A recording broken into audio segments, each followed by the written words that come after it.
quantum numbers. These quantum numbers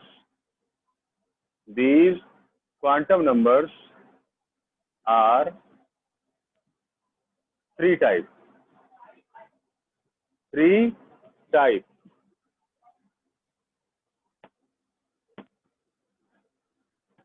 अब first quantum number लिखेंगे हम लोग यहाँ पर, principal quantum number, principal quantum number, और इसको डिनोट करते हैं n से।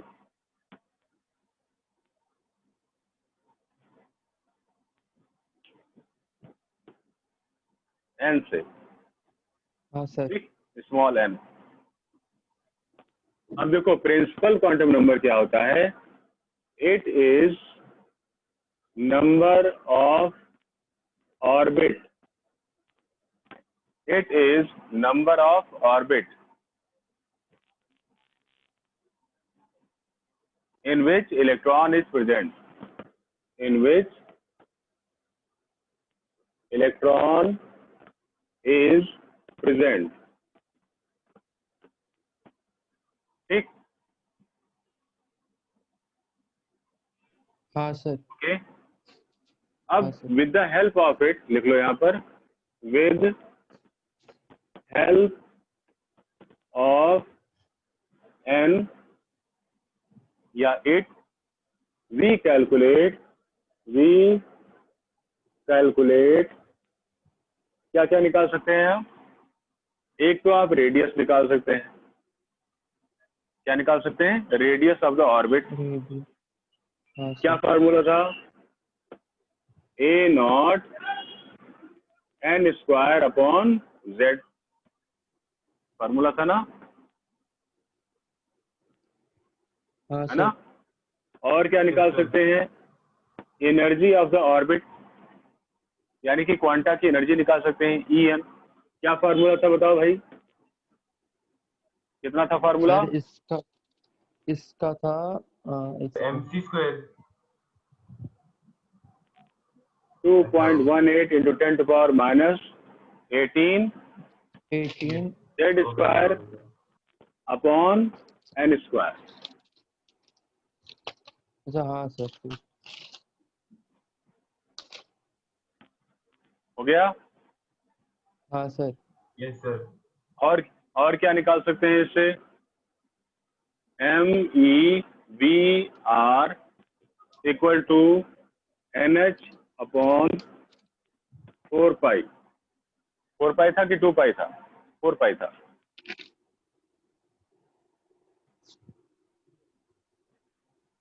सर 2 पाई था। 2 पाई। 2 पाई था, 2 पाई। अच्छा वो तो उसमें आ जाएगा, ठीक। 2 पाई। और क्या निकाल सकते हैं? यहां से अब इसी में चेंज करके वेलोसिटी भी निकाल सकते हैं। ठीक, तो वेलोसिटी कितनी हो गई? v equal to NH upon 2 pi into ME into R। ठीक, और R की भी वैल्यू अगर रख दो तो v इक्वल टू क्या हो जाता है? v equal to NH upon 2 pi into ME into R। कितना हो गया? A0 n स्क्वायर, और Z ऊपर आ गया।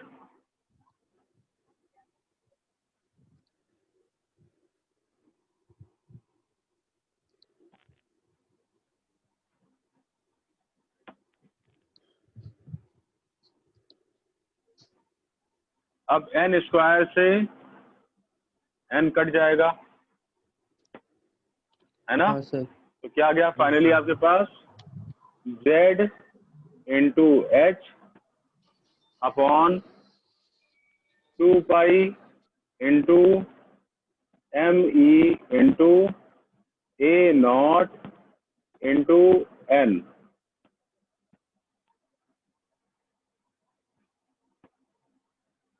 ये H है भाई, नहीं तो N समझ लो तुम लोग।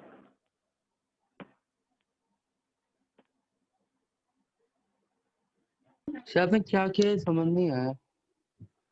हमने आर की वैल्यू रख दी, हाँ सर, आर की वैल्यू आर रखी। की वैल्यू, ठीक। हाँ अच्छा, नॉर्मल बस वैल्यू रख दिया और कुछ नहीं किया। और कुछ नहीं किया, बस हाँ केवल सर आर की ठीक वैल्यू है। रख दी और जो चीजें कॉमन थी उसको कट कर दिया।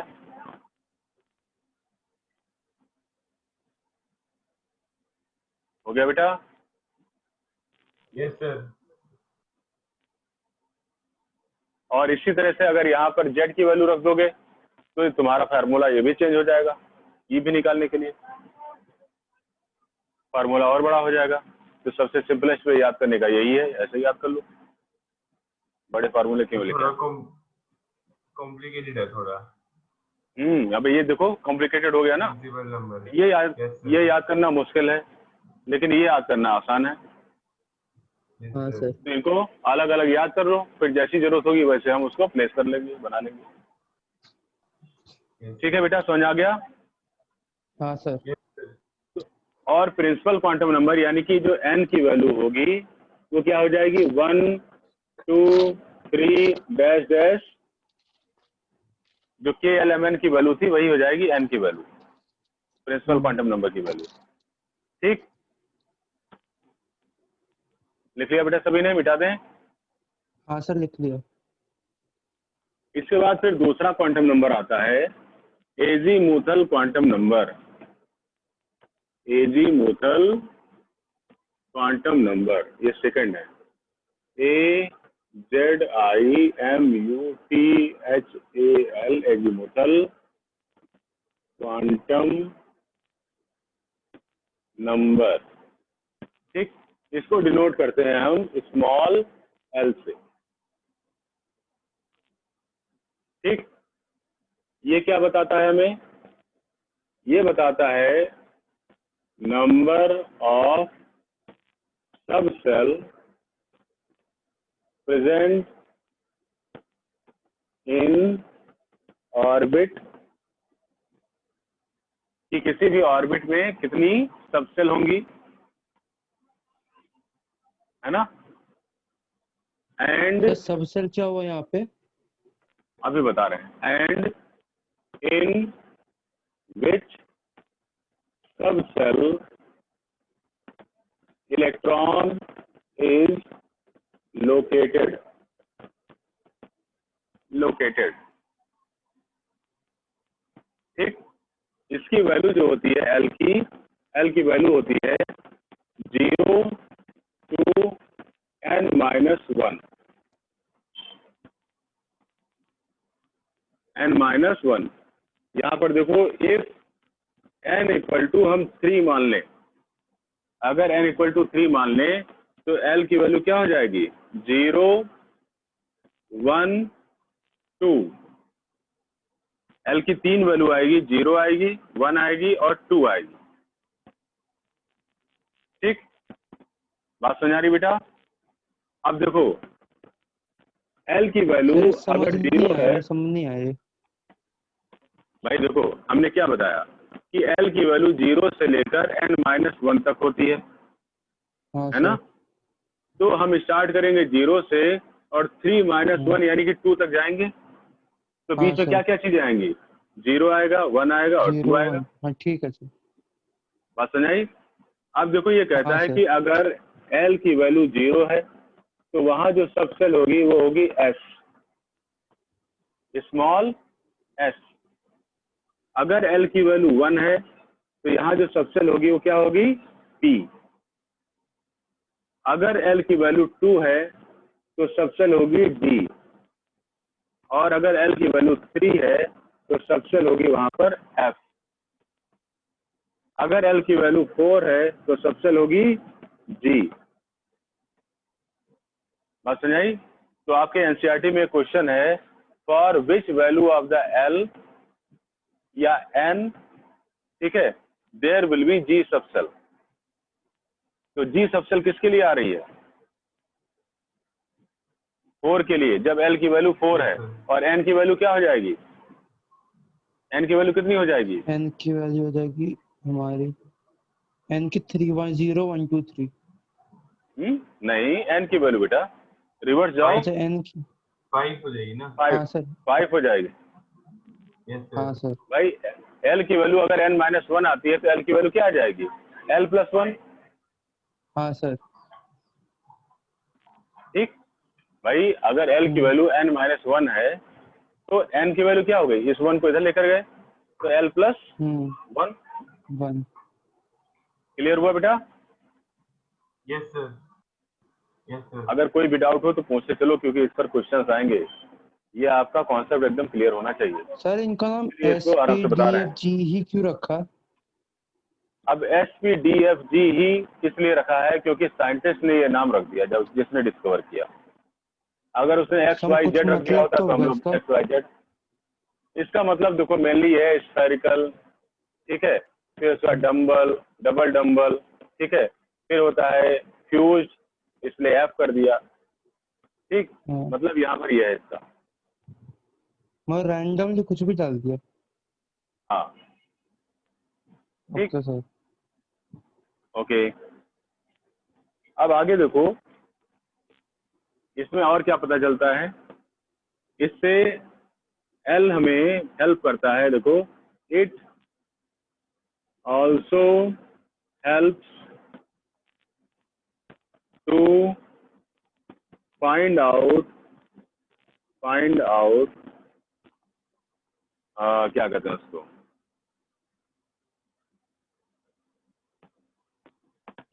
इसका radial node and axial node, to find out axial node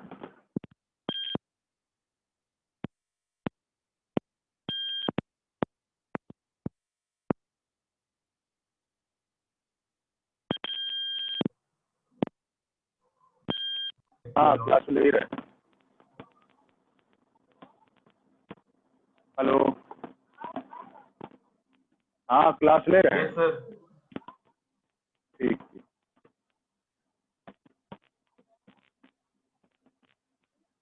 हाँ, तो it also helps to find out the axial node and radial node।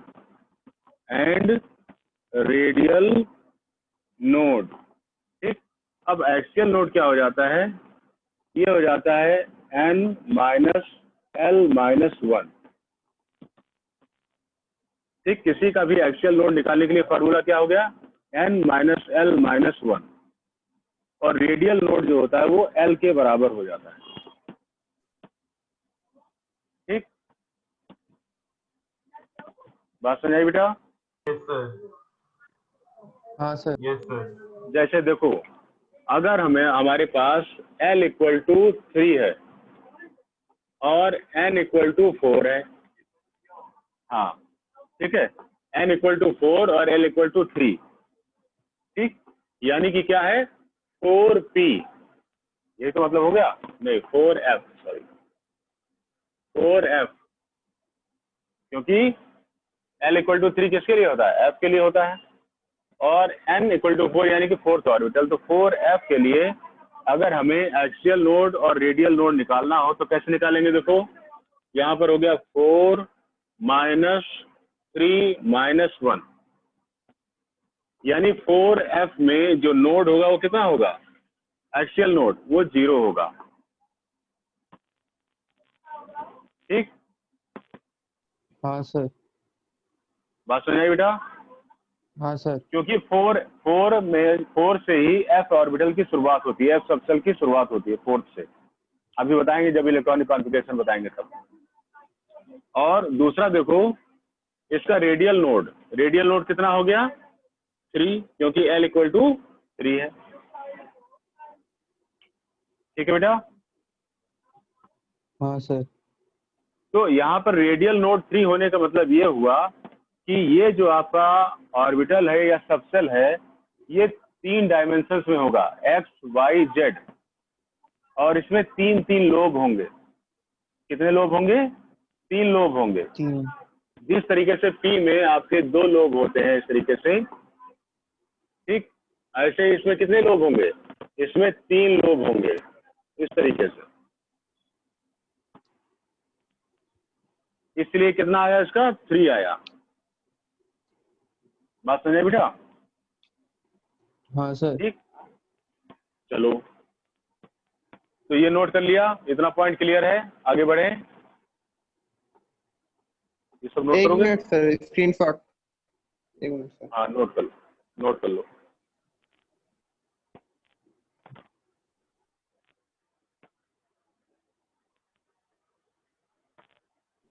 Sir इस पे फिर क्वेश्चन कैसे बन के आएंगे? सब बताएंगे, सब बताएंगे, पहले जो समझा रहे हैं वो समझ लो अच्छे से। Okay sir.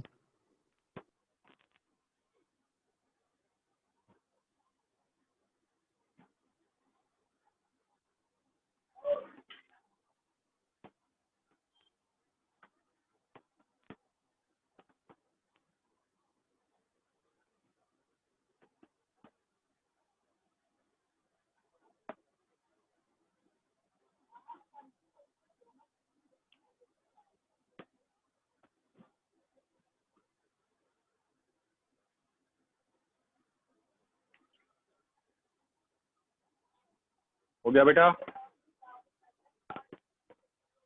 यस सर, हो गया। ये पॉइंट समझ में आ गया सबको? Yes sir. हाँ सर आ गया। अच्छा। सर बस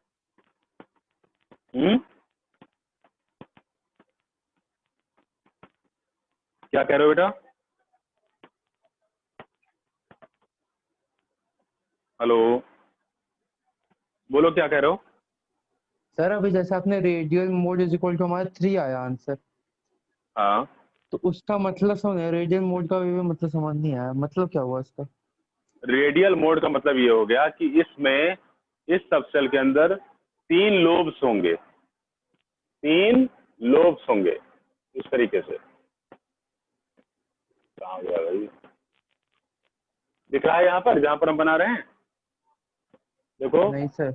हाँ यहाँ पे। नहीं सर, ब्लर आ रहा है। अच्छा, वहाँ ब्लर आ रहा है, ठीक है, इधर दिखा रहे हैं। 3 लोब्स होंगे इस तरीके से, ये, ठीक, और तीसरा हाँ सर। लोब यहाँ पर। सर तीनों एक एक दूसरे से इलेक्ट्रॉन में? एक इलेक्ट्रॉन में नहीं, सब सेल की बात कर रहे हैं। किसकी बात कर रहे सर हैं? सब शेल और इसमें डिफरेंस क्या हुआ? सब सेल जो है वो ऑर्बिटल के अंदर है। हाँ सर। और अभी आपको अपने बताया कि जो ऑर्बिटल है, जो क्वांटम है, वो कैसा है? वो 3D स्पेस है। ठीक है, तो उस 3D स्पेस के अंदर ये ऑर्बिटल्स कैसे हैं? इस तरीके से। Okay sir. हम्म, हाँ सर अब समझ आ गया, थ्री, समझ आ गया। L equal to 3। बात समझ आई? हाँ सर। अच्छा, अब आगे देखो।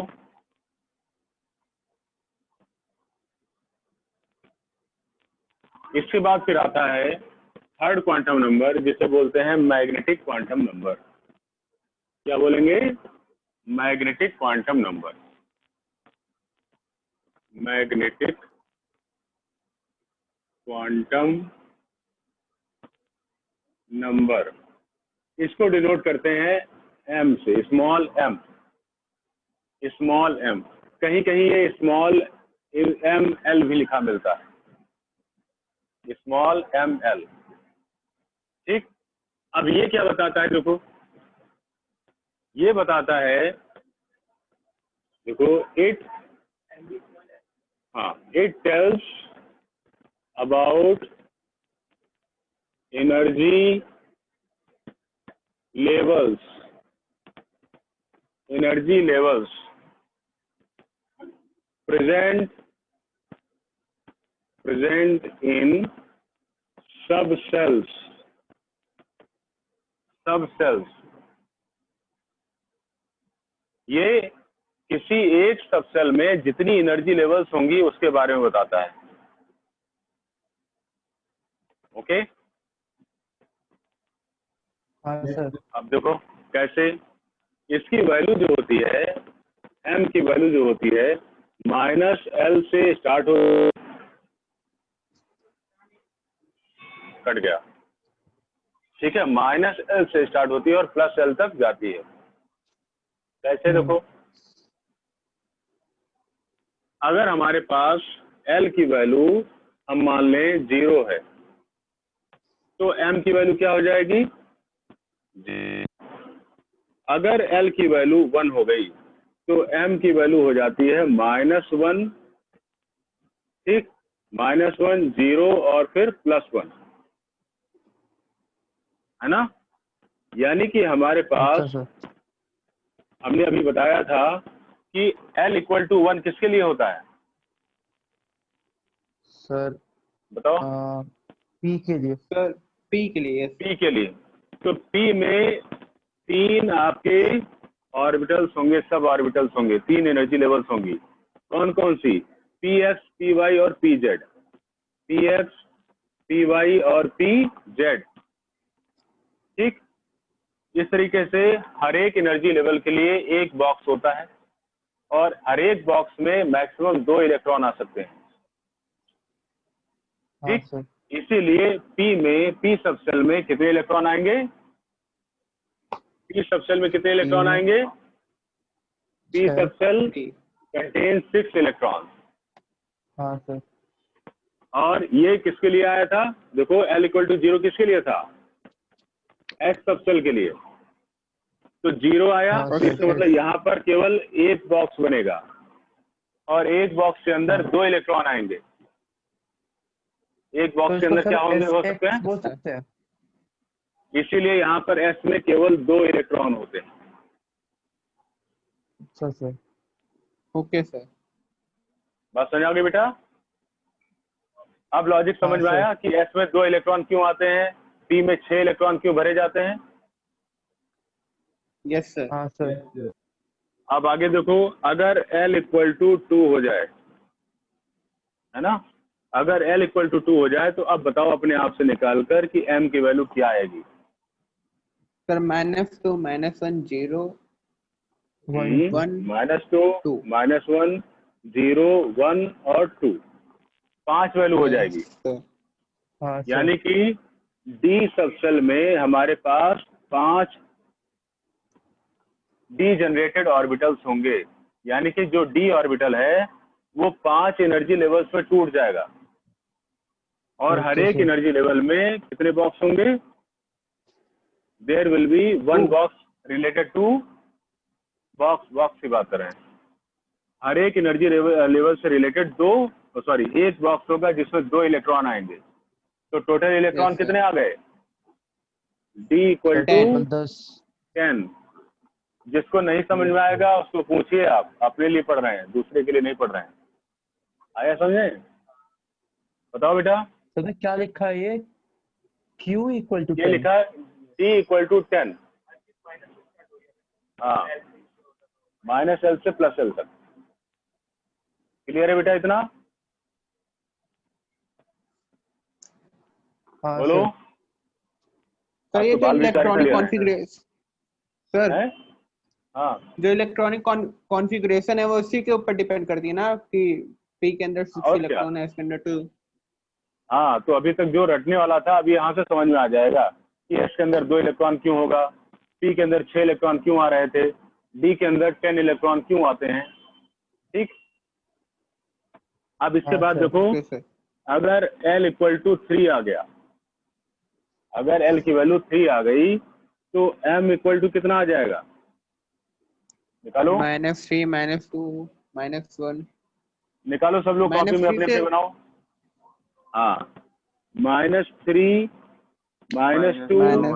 -1, 0, 0 1 2 +1, 2, सॉरी 2 और ये 3, 3 ठीक। और L किसके लिए होता है? F के लिए होता है। तो F में कितने बॉक्स आ गए टोटल? 7 F में कितने 7। बॉक्स आ गए? 7 सर। बॉक्स आ गए, है ना। और हर एक बॉक्स में 2 14 इलेक्ट्रॉन, तो इसलिए F में कितने इलेक्ट्रॉन यस भरे सर। जाते हैं? 14 14। 14। यस ठीक सर। है, क्लियर है? कोई डाउट यहाँ तक? सर एक और बात। No sir. Yes sir. बोलो, क्या डाउट है? सर ये जैसे L = 1 में Px, Py, Pz लिखा है, तो यहाँ पे 5 और 7 में क्या आएगा? उसकी जरूरत नहीं पड़ती है, इसलिए क्योंकि अभी जितने एलिमेंट डिस्कवर हुए हैं उन सब का इलेक्ट्रॉनिक कॉन्फ़िगरेशन इतने में ही आ जाता है। ठीक है, इसलिए उनको नहीं पढ़ते हैं। Okay sir. Hmm? Okay sir. बात समझ आ गई? Yes sir. Yes sir. भाई वो तो बनाने को तो बना ही सकते हो। L=4 किसके लिए हो गया? G के लिए हो गया, है ना? तो G में कितने हो जाएंगे? अब -4 से लेकर अगर हम +4 तक जाएंगे तो 9 आ जाएंगे, है ना? तो 9 × 2 = 18 इलेक्ट्रॉन्स आ जाएंगे वहां। लेकिन उसकी जरूरत नहीं पड़ती अभी फिलहाल, जो अभी स्टडी चल रही है इसमें। सर 4 के आगे L4 के आगे कुछ नहीं होता? L5 नहीं होता? नहीं, L4 L5 नहीं होता। अच्छा सर, ठीक है। ठीक है, यस सर। मिटा दें इसको, कर सर लिया सभी ने? इलेक्ट्रॉनिक कॉन्फ़िगरेशन इससे कैसे बनेगी? अभी सब बताएंगे, क्यों परेशान हो रहे हो? ये तो बेस तैयार हो रहा है ना इलेक्ट्रॉनिक कॉन्फ़िगरेशन के लिए। सर पर 2 तो होता है फर्स्ट शेल में, सेकंड शेल में हमारे 8 होता है ना? परेशान मत हो, अब हम सेकंड ऑर्बिट की बात नहीं कर रहे हैं। हम केवल यहाँ पर सबशेल में बताया हमने कि सबशेल में इतने इतने इलेक्ट्रॉन होंगे। ऑर्बिट हमने नहीं कहा अभी। अगर उसके बीच में जो गैप ठीक है। होता है उसके अंदर। हो गया? Okay sir. हाँ सर, ठीक है। अच्छा, इसके बाद से देखो, मेन तुम्हारे क्वांटम नंबर्स केवल इतने ही हैं, यानी कि 3 क्वांटम नंबर्स जो हैं वो एक्चुअल क्वांटम नंबर्स हैं। क्योंकि ये अभी तक हमको क्या बता रहे थे?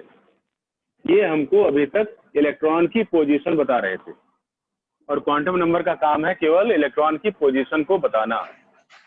ठीक, तो एक बार क्वेश्चन आया हुआ है जेई में भी और नीट में भी कि how many quantum numbers are there? So there are only 3 quantum numbers, principal quantum number, azimuthal quantum number and spin quantum number, sorry magnetic quantum number.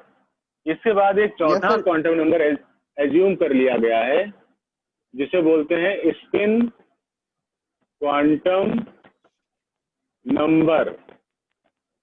ठीक, लेकिन ये पोजीशन नहीं बताता है। ये क्या बताएगा? इलेक्ट्रॉन चूंकि ऑर्बिट में घूमने के साथ साथ अपने एक्सिस पर भी स्पिन करता रहता है, क्लॉकवाइज और एंटी क्लॉकवाइज। तो हमारा इलेक्ट्रॉन क्लॉकवाइज घूम रहा है या एंटी क्लॉकवाइज घूम रहा है, वो बताएगा कौन? Spin quantum number. बात समझाई? Yes sir. इसको हम डिनोट करते हैं, इसको डिनोट करेंगे किससे? MS, या फिर कहीं कहीं तुमको केवल S लिखा हुआ मिलेगा, स्मॉल s। ठीक, ओके सर। लिख लीजिए। It tells about direction off spin off electron if direction of spin is clockwise, ठीक है, क्लॉकवाइज मतलब घड़ी की सुई जिस दिशा में घूमती है, क्लॉकवाइज, देन ठीक, क्लॉकवाइज कैसे दिखाएंगे? देखो, क्लॉकवाइज इस तरह से दिखाया जाएगा, जैसे ये आपका एक बॉक्स है, तो इसमें अगर हमने एरो ऊपर की तरफ बना दिया, इसका मतलब ये क्या हुआ? Clockwise. Okay, if the direction of the spin is clockwise then S will be equal to +1/2। S की वैल्यू कितनी हो जाएगी? +1/2। And if it is anti-clockwise, मतलब अब एरो किधर चला गया? नीचे की तरफ। देन